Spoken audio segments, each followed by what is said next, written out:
A cada dia acontecem 16 mortes por afogamento no Brasil. É a segunda causa de morte até os 9 anos de idade, a maior parte em residências. As crianças com mais de 10 anos se afogam em águas naturais. São números preocupantes, mas o afogamento não é considerado acidente, pois pode ser prevenido. Nós vamos conversar agora sobre a prevenção de afogamentos com o André Nora Andrade, segundo sargento do Corpo de Bombeiros do Distrito Federal. Olá, André, seja bem-vindo. Muito obrigada por vir aqui participar do programa Cidadania. Eu que agradeço. Conta pra gente, então, é possível prevenir os afogamentos? Com certeza. Como foi dito agora, afogamento não é um acidente, então se você com medidas bem simples, se você praticar medidas bem simples, você pode evitar 85% dos afogamentos, então nós não consideramos o afogamento um acidente, justamente por isso. 85%, muitos, né, podem ser prevenidos. Muito. E com coisas bem simples que até crianças podem aprender, que é o que nós passamos em algumas palestras, essas medidas bem simples podem reduzir até mais, né, de 85%, dependendo do tanto que a gente consegue, tanto de tempo que a gente tem para conversar com essas crianças ou até com adultos. E não é considerado acidente exatamente por isso, né? Como a gente pode prevenir, não é mais considerado acidente. Exatamente. Né? Você, inclusive, você faz esse trabalho com escolas, né? Assim, você faz palestras para ensinar para as crianças como se prevenirem. Exato. Quando alguma escola tem esse interesse, ela entra em contato com o Corpo de Bombeiros e aí o Corpo de Bombeiros escala alguns militares para ir até essa escola, repassar esse tipo de informação para as crianças, para os professores, para que eles, no futuro, eles repassem essas informações de prevenção nas residências deles para os pais, para os coleguinhas. Essa é a nossa ideia, a gente plantar uma semente nessas crianças para que eles depois repassem essas informações nos lugares que eles frequentam. E quando você faz essas palestras nas escolas, qual que é a idade das crianças? Varia. Pode ser ali até a partir de 4 anos. Aí nós já demos aulas nós costumamos dar aula até para universitários. E é uma palestra bem simples, não dura mais do que 1 hora. Só precisa que essas instituições de ensino tenham esse interesse em entrar em contato com a gente, que nós teremos todo o prazer de nos deslocar até esses locais para passar essas informações para os estudantes. E isso é uma coisa nacional, as escolas podem procurar os bombeiros, que no Brasil inteiro eles prestam esse serviço.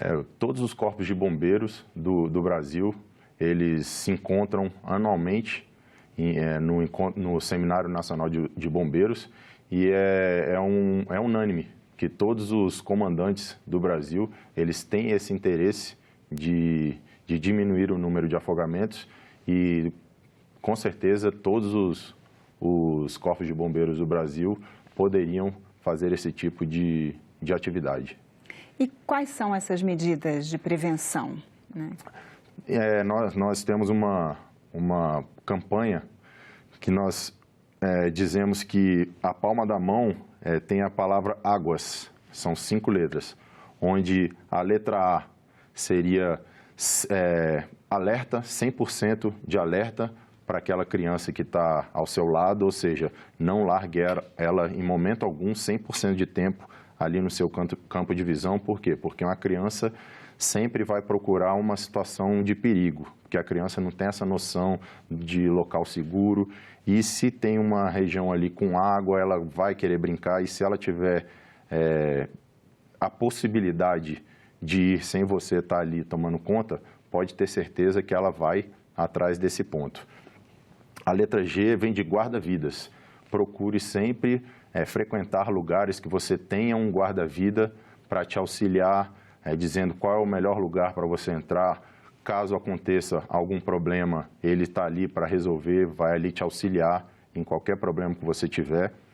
G, a letra U, urgência. Saiba o que fazer numa situação de urgência.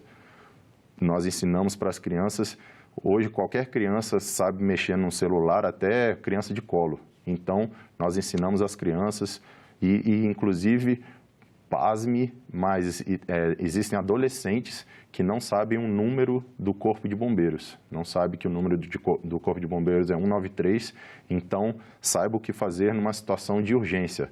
Então, no geral, saiba o telefone do Corpo de Bombeiros 193. Então, qualquer dúvida, ligue pelo telefone, às vezes o bombeiro que te atender, ele já vai te dizer o que você pode ir fazendo até que uma viatura chegue ao local. A letra A, águas. A letra A seria a área cercada das piscinas. Por quê? Para evitar justamente que essas crianças cheguem no local que tem a água, então se ela estiver cercada, né, impedir que essas crianças se aproximem de uma piscina, isso evitaria que elas acabassem se afogando. E o último seria o S de sucção.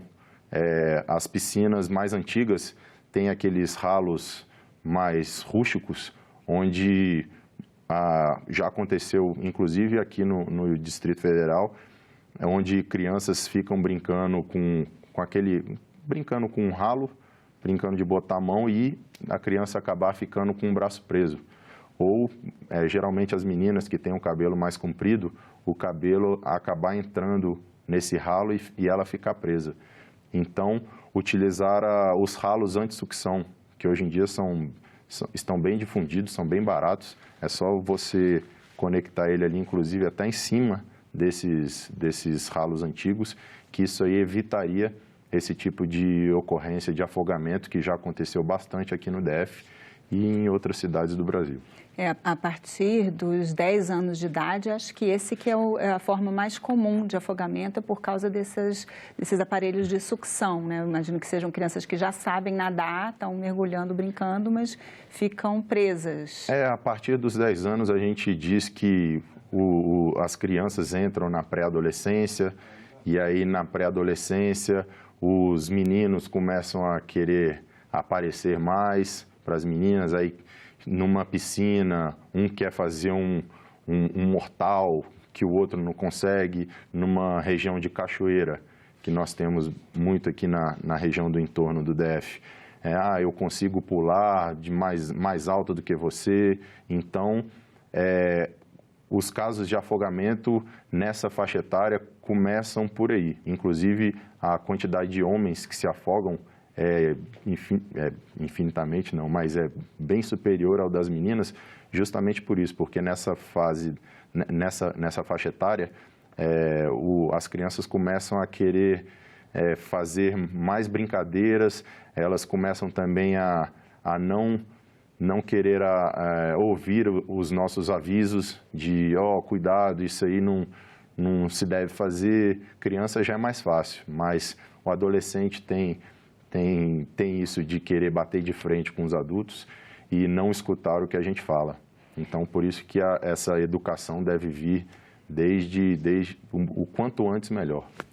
Inclusive, uma das orientações, na verdade, até esses dados que eu estou citando, que a gente está falando, são da Sobrasa, né, que vocês podem consultar, né, tem o site sobrasa.org, que é a Sociedade Brasileira de Salvamento Aquático. Sim. Né, e uma das indicações que eles fazem lá, inclusive, é ter noção dos próprios limites, né, que é um pouco isso que você estava falando, os adolescentes querem fazer coisas que eles não estão preparados para fazer e muitas vezes não dá certo.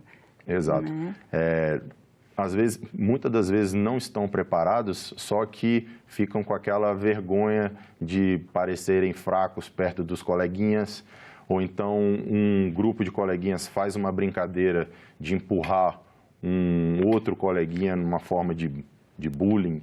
Não gosto daquele coleguinha e empurra o coleguinha dentro de uma piscina e esse colega não sabe nadar. Então, no site da Sobrasa, nós temos inúmeros vídeos educativos, informações, onde você pode, de forma didática, repassar essa informação para jovens, crianças e adultos. Você consegue passar esse tipo de informações para que eles previnam né, essas situações de risco para evitar o afogamento.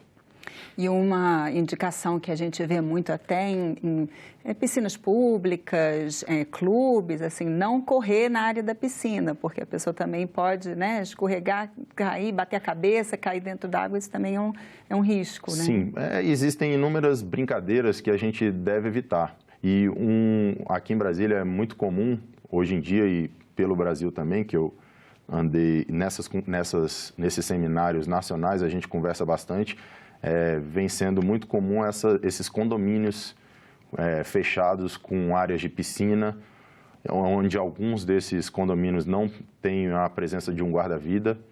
Então, isso aí facilita a probabilidade de ocorrerem esses tipos de acidentes, porque esses condomínios sempre têm muitas crianças querem brincar e crianças muitas vezes não sabem dos limites. Então tem esse tipo de brincadeira de corrida, que às vezes o piso não foi muito bem feito, que é um piso escorregadio, esse tipo de brincadeira de empurrar o colega, que muitas das vezes não sabe nadar, ou dar um mortal, que aí a criança dá um mortal de forma errada e bate ali na quina da piscina, brincadeiras de quem consegue ficar mais tempo sem respirar debaixo d'água, que a criança pode, vamos dizer assim, apagar embaixo no fundo da piscina e ninguém perceber, achando que é uma brincadeira.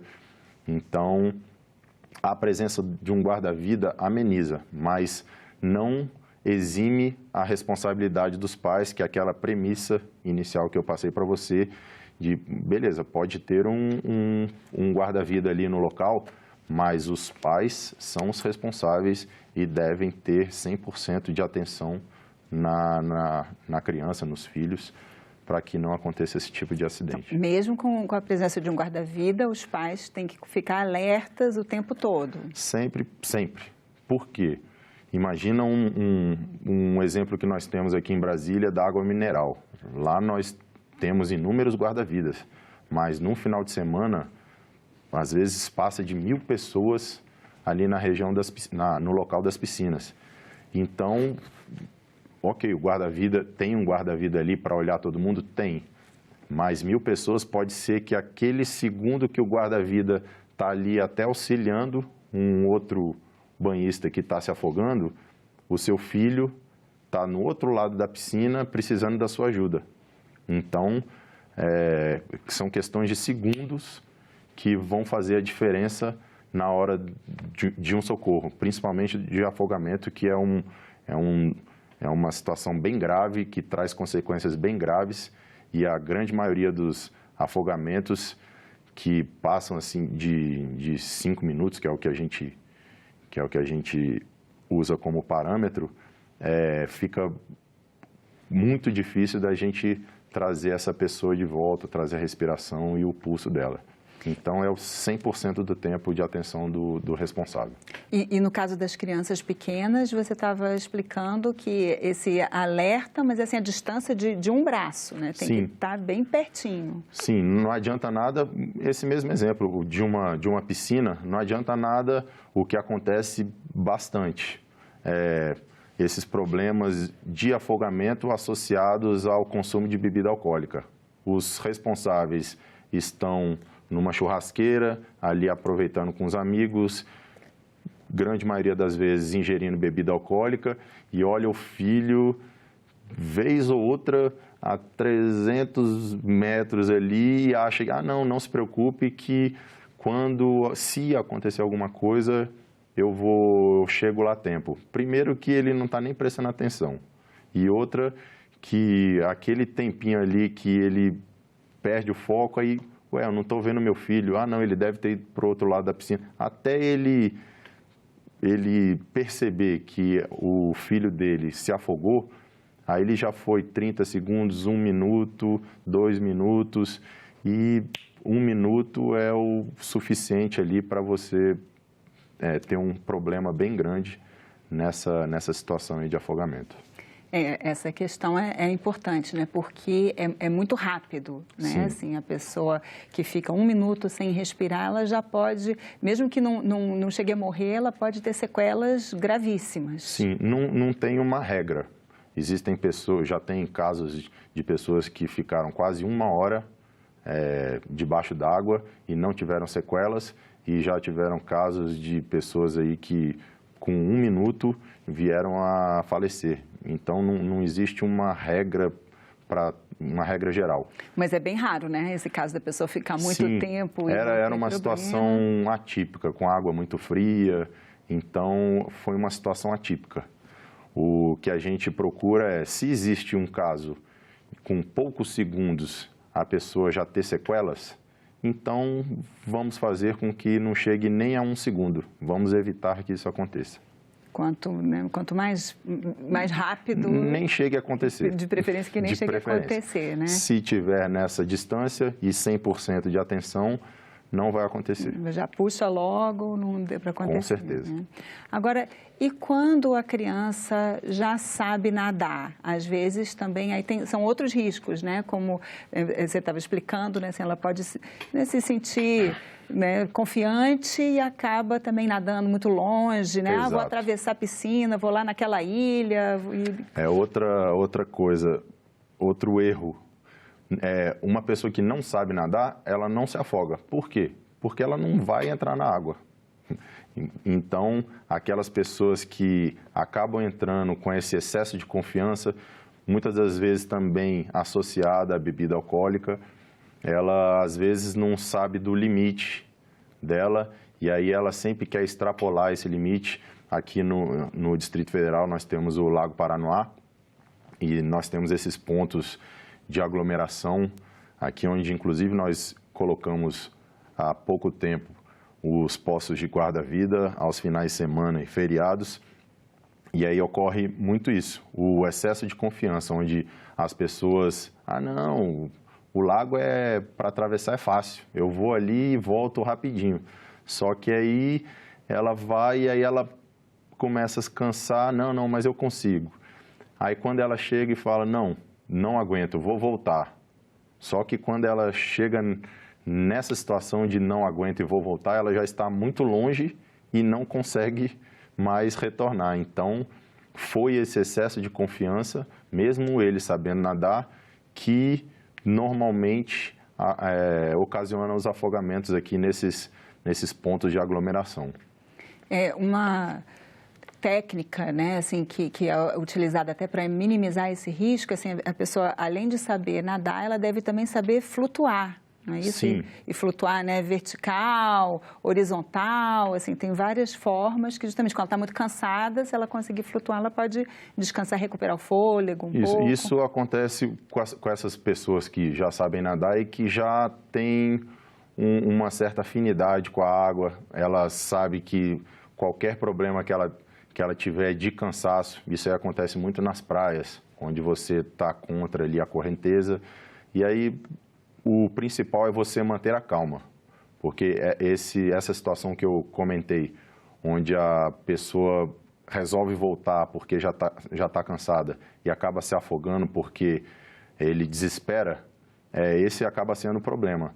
Ele está cansado, desespera, ao invés de se manter calmo, não, vou flutuar, né? Como muitas pessoas fazem, ficam de barriga para cima, flutuando, acalmando, tudo bem, posso voltar agora porque eu já descansei.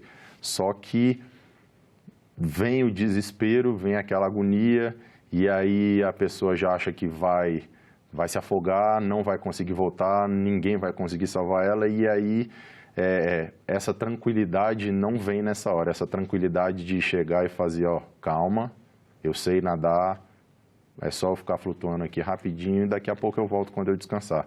Nessa hora do desespero, essa tranquilidade desaparece. Então, é bom não tentar extrapolar os limites. Conhecer seus próprios limites. Exato. Né? E uma daquelas regras, sempre frequente lugar que tenha a presença de um guarda-vidas. No site da Sobrasa, eu vi também, eles têm também uma avaliação de risco, que, por exemplo, também muda tudo, assim, uma pessoa que nada até bem, vários estilos e tal, mas que nada em piscina, talvez ela não tenha risco, mas se já for para um lago, para um rio, onde tem correnteza, ou para um mar, aí já muda tudo, né? Sim. Esses ambientes que a gente não controla, a piscina normalmente é um ambiente controlado, a água é clara, a água você consegue avistar o outro lado da piscina se você afundar, só que quando você coloca uma pessoa que tem essa tranquilidade na piscina, num lago ou num mar, onde a visibilidade é praticamente zero, então já entra essa situação que eu acabei de contar. Aquela tranquilidade some e já começa, opa, onde é que eu estou? Não estou enxergando nada. Aí você perde o seu controle. Muitas vezes tem correnteza. Você perde o controle da situação. E aí, nas situações de mar, existem essas questões da corrente de retorno, onde pode ser o melhor nadador, que dependendo da corrente, ele não consegue nadar contra, então ele tem que ter a técnica para conseguir sair. Então, essas pessoas que sabem nadar, muitas vezes nesses locais, nesses ambientes não controlados, ele também tem que ir com calma, com a presença de um guarda-vidas, sempre. Eu que frequentei um curso de salvamento no mar no Rio, a ideia lá é sempre a gente tentar entrar num local que tem um guarda-vida. Se você tiver alguma dúvida, eu não sei se eu vou entrar aqui no Lago Paranoá, nesses postos que nós temos. Existem alguns lugares que tem mais sujeira, que você pode se machucar, mais pedras, e os guarda-vidas estão ali para te auxiliar e te indicar, ó, é melhor você ficar aqui, aqui você não tem a corrente de retorno, ou então aqui você não tem pedras, então é melhor você ficar com a sua família aqui, entrar nessa região, naquela outra região você já pode se machucar, então volta para aquela regra, viu? Eu não sei se você percebeu, mas todas essas situações que a gente vê dia a dia nos noticiários, com essas 5 regrinhas básicas, se você seguir, você consegue evitar o afogamento. Ou um acidente que pode te trazer aí uma sequela, um mal maior. Agora, no caso das criancinhas muito pequenas, né, de novo, volta aí para o seu primeiro ponto do alerta, mas assim, só para lembrar aqui que um bebê pode se afogar em 2,5 centímetros de água, né, uma coisa muito pequena, assim, que a gente ouve às vezes, né, em bacia, balde, Exato. E cai e não consegue sair, isso é real mesmo. É real e acontece bastante.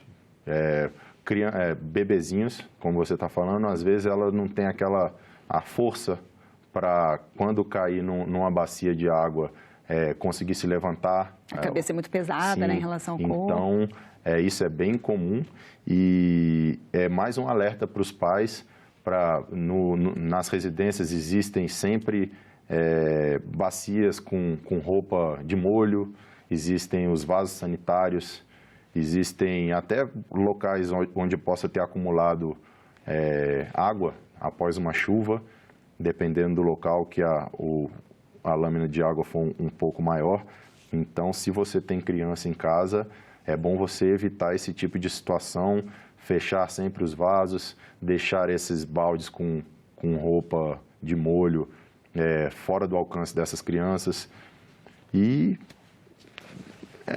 evitar esse tipo, qualquer lugar de acúmulo de água, né? Além da dengue que nós temos aí. Então, é importante que você evite essas situações de risco.